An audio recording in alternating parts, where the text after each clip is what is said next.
উড়ান ধারাবাহিকে ফিরছে পায়েল, বিস্তারিত জানতে ভিডিওটি দেখুন।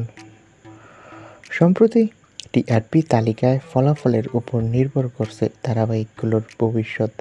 সাপ্তাহিক রিপোর্ট কার্ডগুলো ঠিক করে দেয় কোন মেগার ভবিষ্যৎ কীরকম হবে।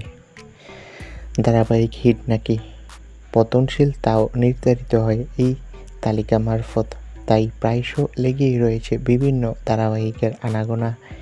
এবার আসন্ন নতুন ধারাবাহিক নিয়ে অনেক কথা হচ্ছে, তবে অভিনেত্রী পায়েল থেকে এবার উড়ন ধারাবাহিকে দেখা যাবে। উড়ান ধারাবাহিকে কি নেগেটিভ নাকি পজিটিভ চরিত্রে দেখা যাবে তাকে?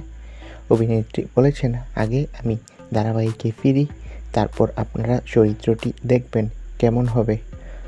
তো বন্ধুরা, এই বিষয়ে তোমাদের মন্তব্য কি কমেন্ট করে জানাও। ধন্যবাদ।